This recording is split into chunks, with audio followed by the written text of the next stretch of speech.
okay, they talk more than they do, but they also love adventure. They love to see new things. They want to celebrate. They want to enjoy life.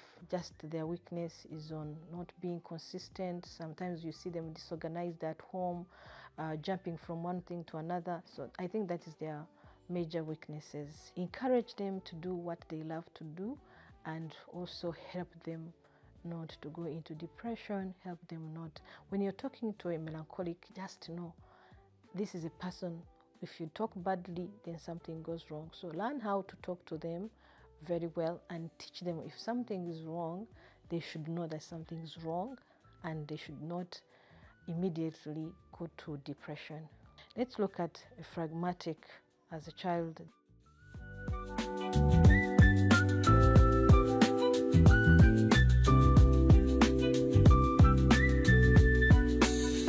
Greetings to you all. This is Dr. Doreen. Yeah, back to our sessions. So today we are going to talk about temperaments, but in a special way. Just to look about on kids. So last time we talked about all the temperaments, but definitely we were talking about married people, husband and wife. But because it is also important to know your children, so let's just summarize all of them in a few words. So our children, they are also same. We are the same, just that since they are still young, and we need to make sure we help them become who God says they should become. So we have to work hard on this. There's something Paul said in his books where he said that when I want to do something good, I find myself doing something else. And he said, this is not me doing it, it is a nature that is in me. So the reason why we show our weaknesses, it's because there is that nature that is within us that you cannot control unless you work on it. Yeah, so we have the capacity to know our strengths and our weaknesses. And when we talk about strengths, we are talking about when we are healthy, like when we allow God to use us according to His will, according to what He has purposed us to do. But when we say that someone is weak in something, it's because you're not fully developed to do better in that line. So this is why we get to know our children, so that we can help them when they're still young, and show them the direction by praying for them, by teaching them, by letting them understand how they are behaving, whether in a good way, you appreciate it, in a bad way, definitely you show how. So we talked about cholerics. So we are just looking at a choleric as a child, a boy or a girl. So how do they behave? Normally, these are the children you find making decisions for themselves. Like they know what they want to do, they know what they don't want to do. These are the kids you find having things to do at home, like without even asking. They wake up, they do things by themselves. So when you look at it, you really appreciate, like, wow, this is nice.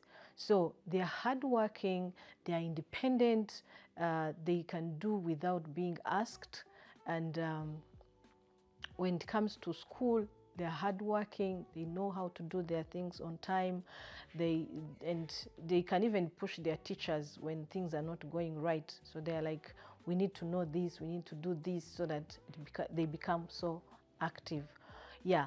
So, but when it comes to their strength, that is their strength. When it comes to their weaknesses they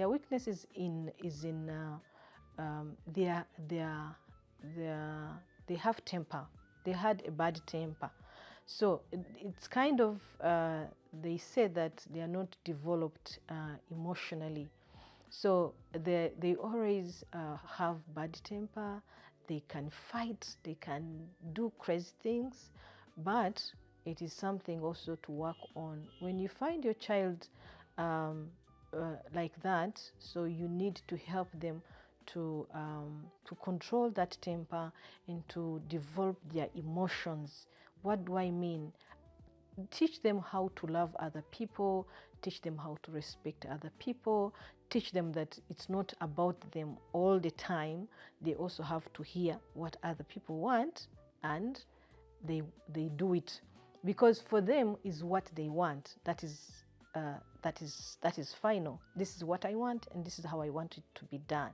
So teach them that they should also hear from other people, and they learn also from other people. So, and also that thing of temper, being so angry about things that people want them to do when they don't want, like these are people who dislike tears. They don't want those kids who just cry anyhow, you know. For them, they don't just cry like any other kid, you know, unless they have that temper. Yeah, so those are choleric children. They're really hardworking. They're good kids, but help them to develop emotionally. So let's talk about sanguines. Sanguines are also the healthy children who are very, really, very happy. I would say they're warm-hearted. They love people. They love connecting with everyone at home. They like talking about stories. They like about playing around with each and every person, their parents, the people at home. They go to school. They tell the teacher everything that happened at home. They come home. They talk about what happened at school. Like, they have really stories. They make friends very easily. So they are really good children. And I love that that nature, you know. They are very warm, they are optimistic, they're always looking for new things. They're also hardworking sometimes. Okay, they talk more than they do, but they also love adventure. They love to see new things. They want to celebrate. They want to enjoy life. So they're good. The weakness is how they want to jump from one thing to another when it has not finished. So teach them how to finish one thing before they jump to another. Teach them to be consistent on something, because that is one of their weaknesses. So otherwise, they're really good children. They love sharing, they love enjoying life. Just their weakness is on not being consistent. Sometimes you see them disorganized at home, jumping from one thing to another. So I think that is their major weaknesses. Yeah, so for melancholic, they are very serious children, very serious. You find them very serious. They are innovative. Some of we find the musicians from this class of temperament, the poetic people. So they are very serious. Whatever they are doing, they are really concentrating on it. So they're quiet kids. You find them quiet, they're doing their things, not being involved in many things, but they have few things they are working on.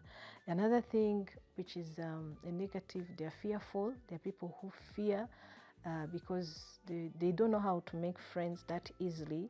So they fear to be where people are. They fear to talk about what they want. That is one of their weaknesses. They go into depression when you tell them, you know, I don't want you to do this. So they feel bad and they might go into depression.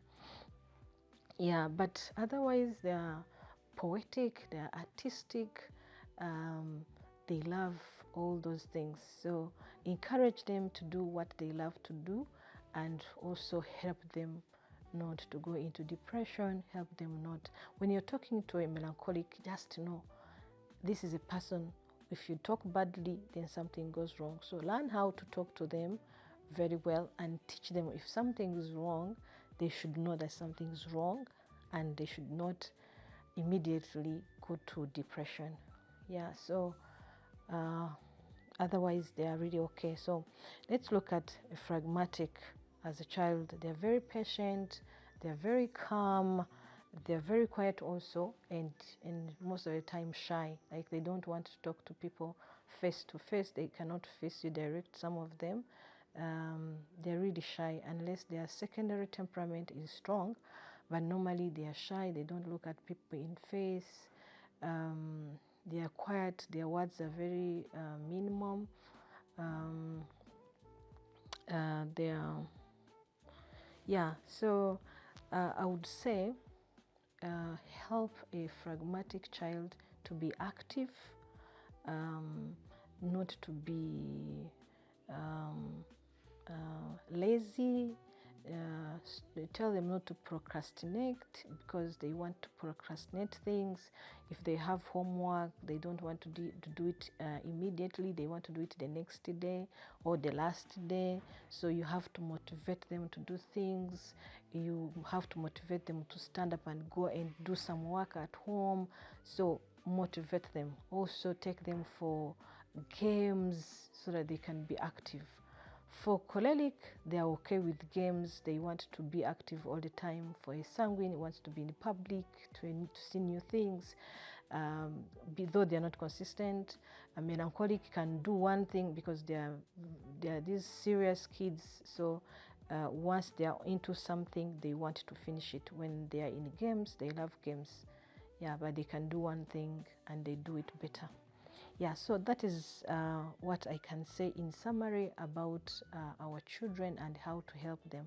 But we need to work on it seriously so that when they're growing up, they become better people who have worked on their weaknesses to become strong people in the future.